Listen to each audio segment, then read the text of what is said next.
Recording in progress.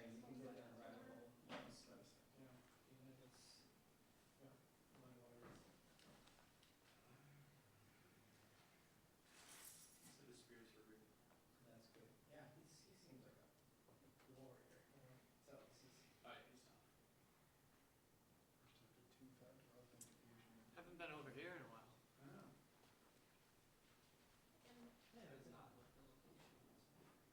Yeah, no, I was here early and I saw everybody walking in. I was like, we got balls going on. Look at that crowd. They do. I'm doing good. What's happening in the city council chambers? What's that, school committee? The amount of times I heard the word programmatic over there. What does that mean? We'll stop over there. It's a way to talk about programs in a new way. It's like saying something's problematic instead of just saying that It's a problem. Sounds fancy. Yeah, it sounds good. It's a good word, yeah. Is it Rodica? Rodica, yeah. I've emailed her myself. You know what word is? You guys have always been around. There's the word pogrom. Pogrom that I see instead of like. I think it's more of a British word, Yeah. but they use it as programs. I've never seen this. Sounds Yeah. sounds fancy. A pogrom.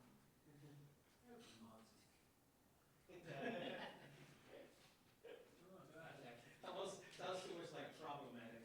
Yeah, it doesn't feel like what we're talking about. Google says it's an organized massacre of a particular ethnic group. That can't be. A pogrom.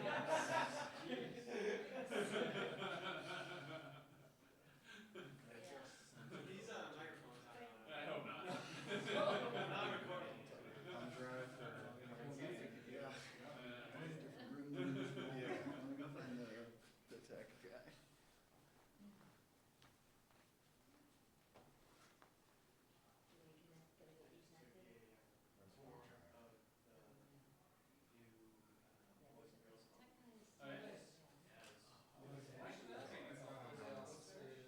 Yeah, they're looking to open up like end of August or something.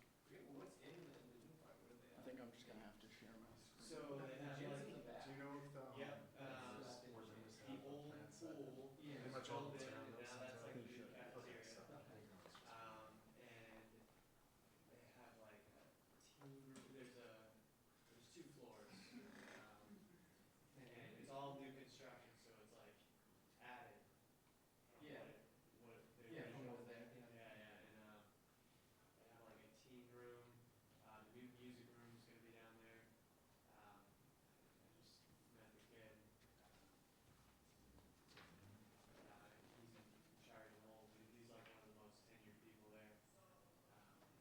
But yeah, it was really cool. Was that just with the fire department you guys told? No, so they're doing like a fundraising. It's like 125th year of the Boys and Girls Club.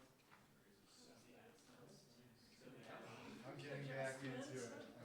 It's been about 2.5 years. we all Almost. Routine. He didn't see like the Okay, no. I grew up wrestling there, so Yeah, I played basketball now. and I coach the youth program now, so they wanted to like get all of us together. You're gonna nominate someone for Oh, wow, I didn't know that. I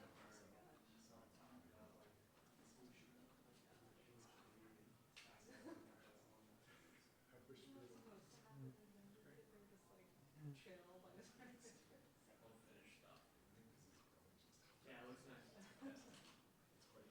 And then they're gonna have like in the future they're gonna put walking bike I have 2 boys myself, but they're 20 and 23. right along with Do not record your on the opposite side. Just different. From Lowell. Yeah, I was gonna say, do you come those That's little all cleared out. I saw it. And they Okay, have I was just joking and saying something. Steve, they work on it. It does get more and more fun.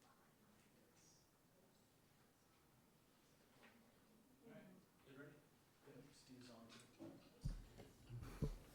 Good evening. This is the July 16th meeting of the Lowell Conservation Commission. We are 4 in person and 1 online today. We're going to start off with an item of new business. a notice of intent amended. Elizabeth Stetson from the Mass Audubon Society is here to discuss the project at 1413, 1415 Varnum Ave, Pawtucket Farms. An amended notice of intent has been filed by Niche Engineering on behalf of the Mass Audubon Society to expand the scope of work previously approved by the Commission. The applicant proposes to expand the footprint of the existing pond and add a new ephemeral pool, as well as to resize the previously proposed stormwater detention basin. Previously approved work includes constructing a temporary gravel parking lot, walking trails, and outdoor classroom, and demolition of the farmhouse. Portions of this project will take place within 100 feet of the bordering vegetated wetlands. Good evening. Hi, everyone. Liz Stetson, Senior Director of Capital Assets and Planning with Mass Audubon.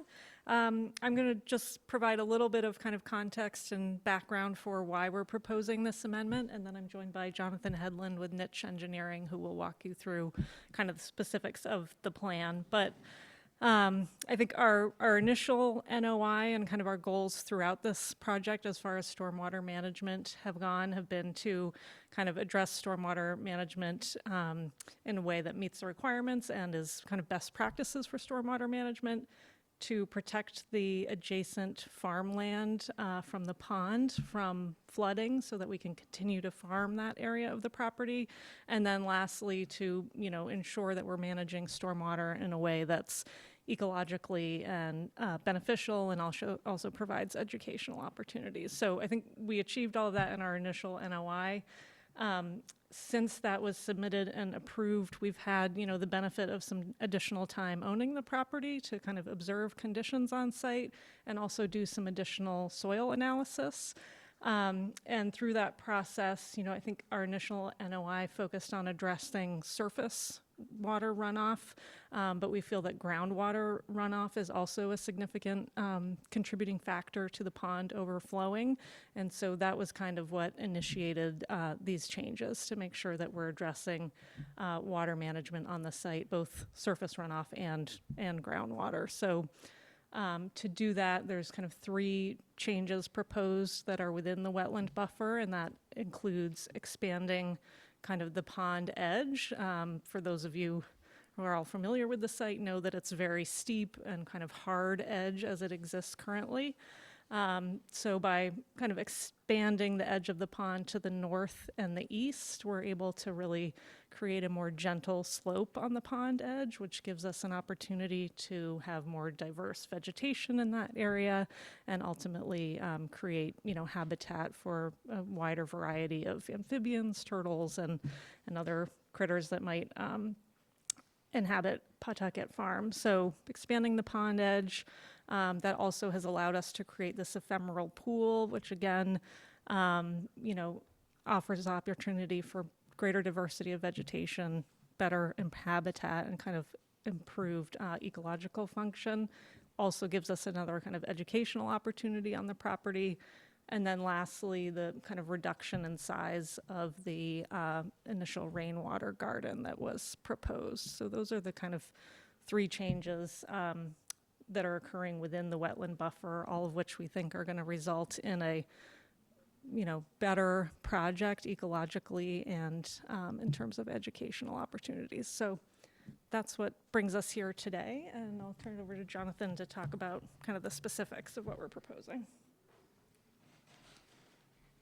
So I'm Jonathan Hedlund with Niche Engineering. I'm going to mostly talk about the storm management and how we got to this point. So previously we did not have enough soil testing, or we didn't have a lot of soil testing up the hill, and we actually had a type B soil. So we went out there, did additional soil testing. We found out it was a very sandy type A soil. So that means we're going to have more infiltration of the stormwater and less actually surface runoff. So that made it so we can actually, the stormwater infiltration swale that we had upslope of the walkway, you can see on the right side. On the right side, there's a steep slope coming in. We actually reduced the size of that so we didn't have to cut into the slope as much. And we can let that area be natural and not have a large cut. We reduced the pond size to the north of the classroom.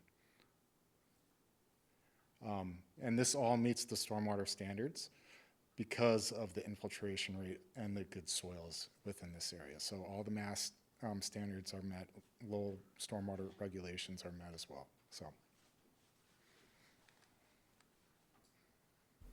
Can you define ephemeral pool?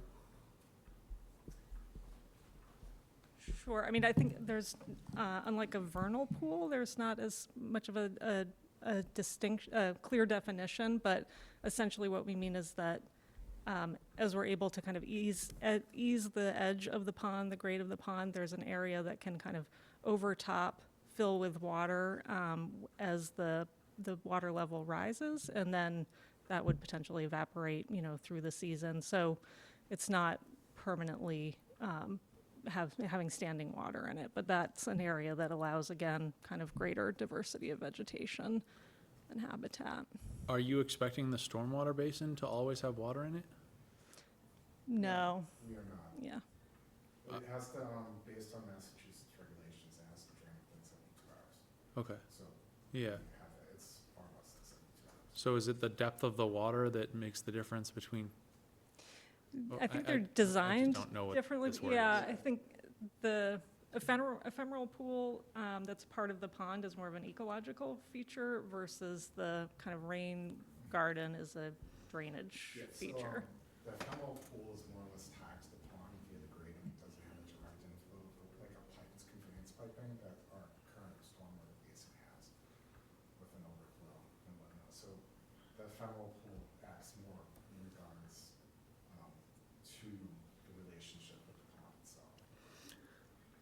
You mentioned an increase in groundwater runoff. How does that enter this system? And I guess start there. How does it enter this basin? Yeah, I think it's not necessarily an increase in groundwater, but we think that that is more of an impact in the farm flooding. So we've observed flooding in the farm field, and given the soil type there and just evidence of kind of the existing landscape, we think that that water that's been observed in the farm field is groundwater, not surface water. So that's why we're trying with the pond regrading to kind of give that water a place to go without flooding the farm field.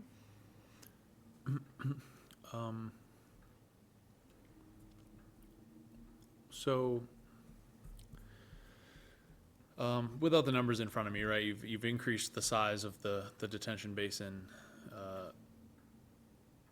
but you are decreasing the size of your subsurface infiltration system. So we are actually decreasing the size of both the detention and the infiltration because the reduced stormwater flow on the surface. Okay. It's all within the hydrocad calculations. Okay.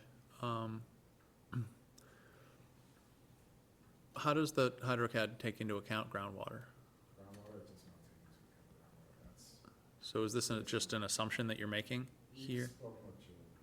Yeah, this is based on sort of site observation from our ecological restoration colleagues at Mass Audubon and doing similar types of projects.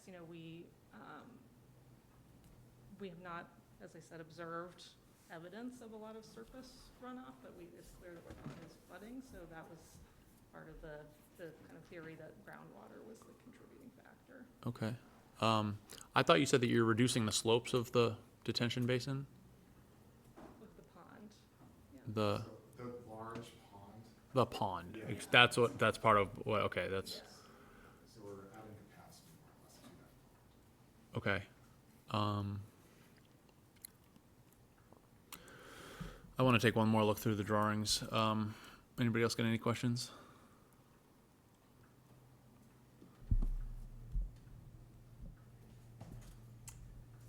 We received an email pretty late regarding the open release conditions for petroleum. Yes, and I think I responded to those questions. I'm not sure if they made their way to you all. Yeah, we didn't get any response. I don't believe we did. I don't know that I saw them either. Peter, did you get? I probably did. I am out of work, so. Okay. would you be able to just like Yeah, quickly summarize? essentially that's related to, there were some existing oil tanks in the farmhouse basement that have had some leakage, and we're working with an LSP. We've created a plan with the LSP to remove, well, the tanks have been removed, but to remove the contaminated soil, and that's part of the farmhouse demo project. Do you want me to go through I can go through the specific questions if that's helpful. Yeah, that would be Yeah. great. Okay. So the first question was requesting a plan demonstrating where the release is located. The excavation and release is within the footprint of the farmhouse. It's within the basement area of the farmhouse. Is the proposed work being performed under the oversight of a licensed site professional? Yes. It's being performed with oversight by Lori McCarthy, who's with O'Reilly, Talbot, and Oken Associates in Springfield. They known as OTO. They have developed a release abatement measure or RAM plan that's in progress, and what would be submitted to Mass DEP prior to commencing the excavation and demo work. Third question, plans for delineation of any potential existing contamination, and what is the timeline for that? Soil samples will be collected in the excavated area for field screening and analysis during the demo process, and it's estimated that the soil excavation will be approximately 30 cubic yards. And impacted soils should be in concentrations below Mass DEP standards. And then fourth question, measures taken to assure environmental health and safety during the work. An OTO field scientist will be on site to monitor the work. There's more detail in my response, but this is typical monitoring equipment they'll be using throughout that process. And any soil removed is expected to be live loaded and immediately removed off-site. We don't expect any stockpiling. In the event that that's necessary, we would, identify a small area for stockpiling of soil and include erosion control measures around that area. And then the last fifth question was about any impacts to proposed turtle habitat. And as I said, the impacted soil is really limited to the footprint of the farmhouse. And it's about 6-7 feet below existing grades, so we don't anticipate that there would be any adverse impact to the turtle habitat. Okay, thank you.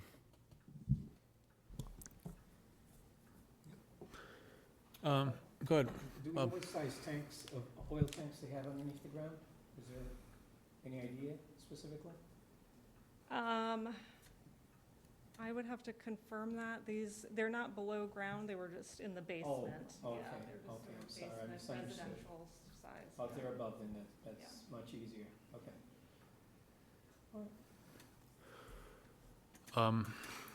I was just looking over the plans again. Totally got what you were saying. I was converting two things, but yeah. I mean, it seems like the increase in volume of the pond here will take care of more of that groundwater.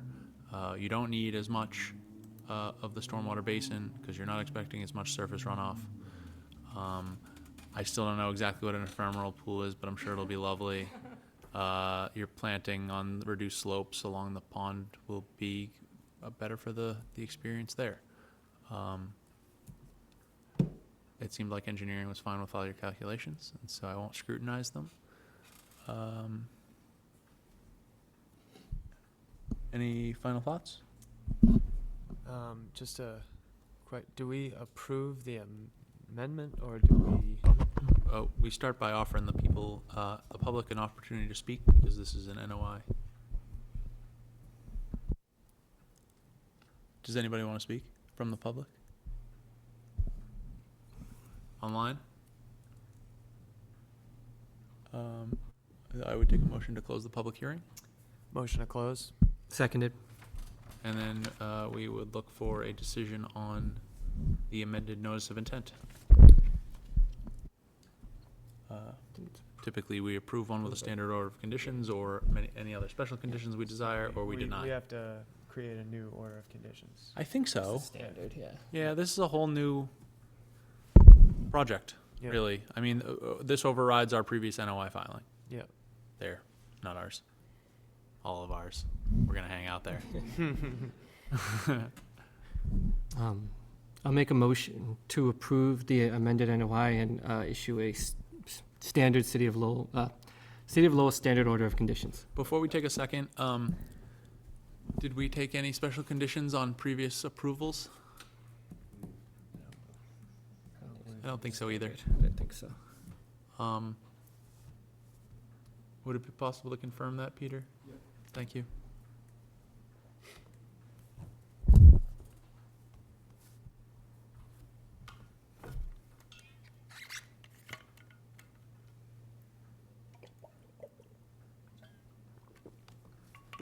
Sorry to leave everybody in suspense.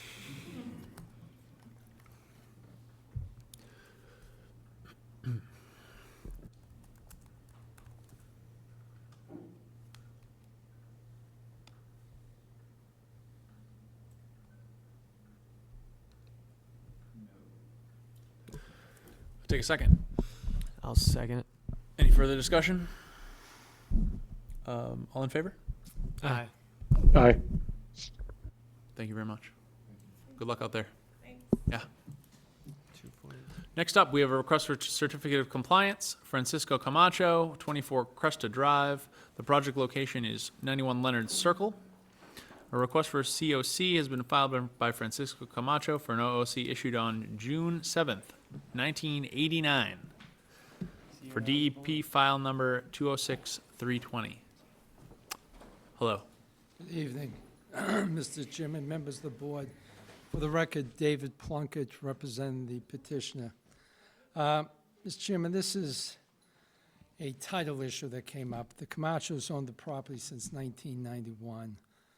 They weren't aware of this order of conditions from the prior owner. The assumption is that everything was done properly. The engineer at the time was Gaba Savakavitz, who died in 2013. So, it's now been a passage of time of 36 years since the order of conditions issued.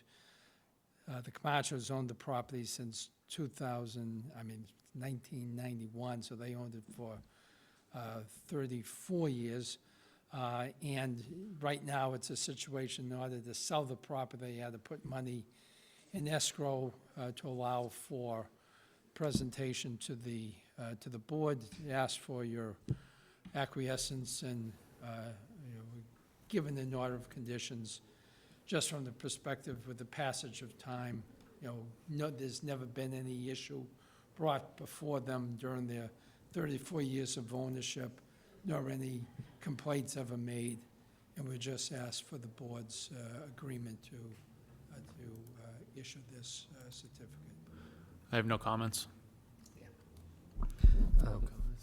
I'll make a motion to issue a certificate of compliance. I'll second that motion. All in favor? Aye. Aye. Aye. Thank you, sir. Thank you very much. Would this be something we'd pick up at the office and? Yes, over at, Thank you very much. yeah, you'll be able to get that tomorrow, I believe. Yeah. All right, next up, request for a determination of applicability, Community Teamwork, Inc., project location 242 Church Street. A request for determination of applicability has been filed by Community Teamwork, Inc. to install a new stormwater infiltration system and landscaping within the 100-foot buffer of the Concord River. Anyone here to speak on behalf of the project? Hi, everyone. Yes, you have me on Zoom. Can you guys hear me okay? Yeah. Anyway, we could turn that up a little bit. Just wait. Yeah, let me do my best, and I'll speak as loud as possible. All right, go for it. Perfect. So this is Andrew Tebow. I'm a wetland scientist with Goddard Consulting, for the record. I'm going to pull my screen up if that's all right with you guys. Of course. Perfect. Thank you. So we filed an RDA for this property because this is one of those projects where it's all renovations in kind that results in a net benefit to the site. So the lot that you see here is 242 Church Street in Lowell. It's on the corner of Church and Warren. So this is an aerial image that was taken actually just on April 14th of this year. So it's modern and gives us a good look at the site. So what's there today is about a 2-story L-shaped building with an existing parking lot. This property boundary you see here is superimposed on. This is from the Mass DOT pictometry application. It gives sort of high quality images for us to be able to look at. If you see this, I'll show the survey plans in a moment. But the entirety of the lot is covered in impervious surface. It's the building and the parking lot. At present, there's really no stormwater management. There's no landscaping or anything like that. The lot itself is very fully impervious. And what we can see on the images here is the parking lot needs work. There's cracking. There's a lot of issues with the parking lot. And what's happening is our clients, Community Teamwork Inc., are looking to convert the use of this property to a women's shelter. And so what that's going to be is renovations to the building in kind internal that did not trigger an application, and then reworking the parking lot itself. So I'm going to switch over to the site plans that you received now.